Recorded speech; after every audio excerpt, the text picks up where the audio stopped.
Salut la compagnie, c'est Jumelon et aujourd'hui dans l'impro ciné-critique, on va parler d'un film de Jean-Yann, comme je l'ai fait il y a quelques semaines avec son premier film Tout le monde il est beau, tout le monde il est gentil. Ici je parle de son quatrième long métrage intitulé Show Business, sorti en 1975, la même année que le film de Rocky Horror Picture Show, et j'en parle ici parce que il y a certains passages qui nous font penser un peu à cela, même si c'est pas horrifique, enfin bon, on va y revenir, puisque le synopsis de ce film, on peut le faire autour de cette comédie musicale, de ce spectacle musical qu'un homme, Clément Mastard, joué par Jean-Yann lui-même, essaye de monter, mais qu'il a du mal à réaliser parce que pas assez de succès, puis au final, il s'entoure des gens qu'il a, pas forcément des bonnes personnes, etc., etc.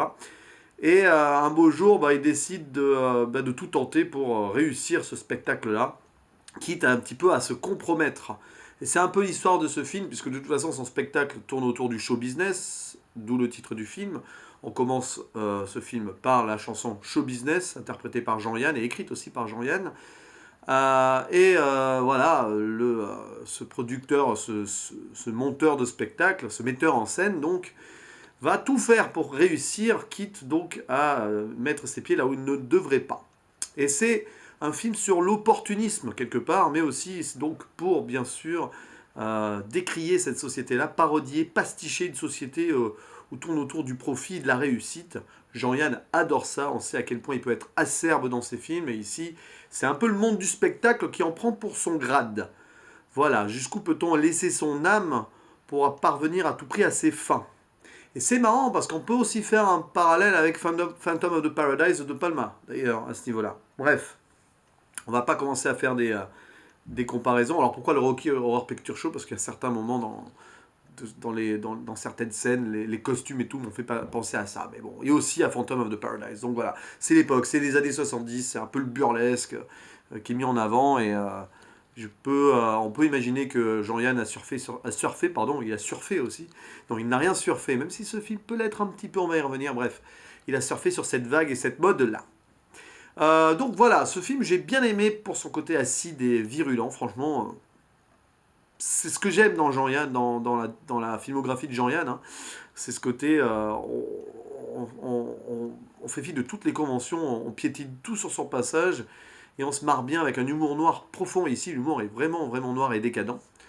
Voilà, donc je mettrai un 7 sur 10 à ce film, pas plus, parce que même si ce côté what the fuck est franchement bon, et on sent derrière le message justement très très parodique qu'il veut faire passer, il y a des moments où c'est un peu déphasé quand même. On sent que la construction du film a du mal à se mettre en place. Enfin, le film a du mal à se mettre en place à cause voilà, d'un enchaînement et d'une construction un petit peu bancale parfois. Alors, c'est peut-être voulu aussi ce côté, voilà, ce côté un petit peu what the fuck, mais on va dire désordonné pour un petit peu perdre le spectateur dans les méandres de cette folie qu'est le show business. Mais quand même, bon. Mais on s'attache quand même, enfin on trouve quand même de quoi suivre avec passion ce personnage de Clément Mastard, un vrai salopard, clairement, qui va tour à tour essayer de convaincre son ex-femme de revenir, de s'attacher les services d'un organiste un petit peu fêlé dans sa tête, qui s'appelle Jean-Sébastien Bloch, une vraie référence évidemment à Jean-Sébastien Bach. D'ailleurs, jusqu'au bout, parce que il est joué par Robert Hirsch, ce personnage, très bon acteur et très bon dans ce rôle-là. Ça va au bout parce que je crois qu'il a le personnage de Jean-Sébastien Bloch dans ce film-là, a le même prénom que l'épouse, et il a beaucoup d'enfants, comme Jean-Sébastien Bach a eu aussi beaucoup d'enfants, donc voilà. Un personnage totalement déluré qui ne veut pas à tout prix faire quelque chose avec ce Clément Mastard, mais qui va plus ou moins s'y forcer par, bon, voilà, je vais pas révéler un truc dans le film très choquant vers le milieu, et à partir de là, il est obligé de toute façon de céder aux attentes de ce metteur en scène. Et puis ce metteur en scène, surtout, décide de faire financer son spectacle par des frères, ils sont quatre frères, qui sont des grands manias de l'acier, et qui voilà, il sponsorise et il lâche complètement l'âme de son spectacle à ces gens-là, quitte à voilà, à faire des chansons sur l'acier et tout. Voilà, un hymne à l'acier, à un moment, c'est totalement barré, c'est improbable, avec des costumes enfin, en plastique, mais qui représentent l'acier, machin, tout ça.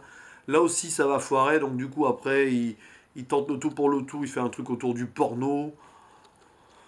Ouais, ça part dans tous les sens, et ce film a dû choquer d'ailleurs à l'époque, je pense. La France giscardienne n'était clairement pas prête à cela, on va dire, dans un sens. Mais bon, c'est vraiment, voilà, c'est toute cette période post-année 68, on est là, hein, dans la décadence, dans la liberté totale de penser et tout. Et voilà, je trouve que ce film représente bien ces années-là, et certes, aujourd'hui, il paraît vieillot, mais finalement, il garde ce côté modernisme dans la liberté d'action et dans la folie que peut transparaître, on va dire ici, l'art et la création. Donc voilà, non, mais sinon, c'est un film que j'ai bien regardé avec plaisir. La fin est totalement. Waouh, voilà quoi. Là aussi, la fin, il y a un côté Phantom of the Paradise, mais c'est pas pareil, hein, mais il y a quand même quelque chose là-dedans, dans le tragique, on va dire, entre guillemets.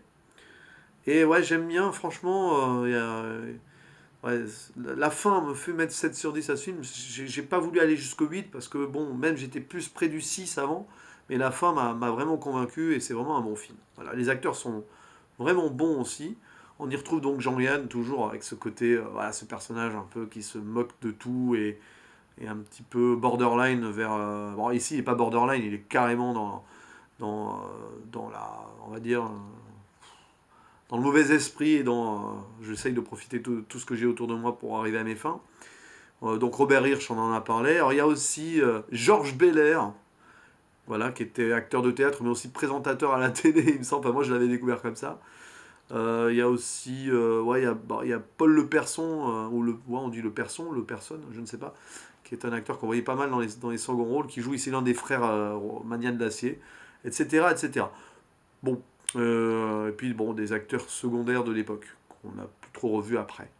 Voilà, non mais c'est un film qu'il faut voir. Voilà, c'est le cinéma de Jean-Yann, ce côté, on rigole de tout et on se moque de tout, et quitte à aller au bout vraiment des choses et à se moquer des conventions en utilisant l'humour noir à fond, en ne respectant rien, et c'est voilà, ce côté irrévérencieux que j'aime bien ici, dans ce genre de film-là. C'est un genre de cinéma qu'on ne voit plus aujourd'hui, pas parce qu'on ne peut plus le faire, quoique, mais c'est parce que tout simplement ce genre d'humour-là est passé de mode dans un sens, et c'est dommage, voilà. On est dans une époque plus aseptisée, il faut le dire, et l'humour en a pâti un peu.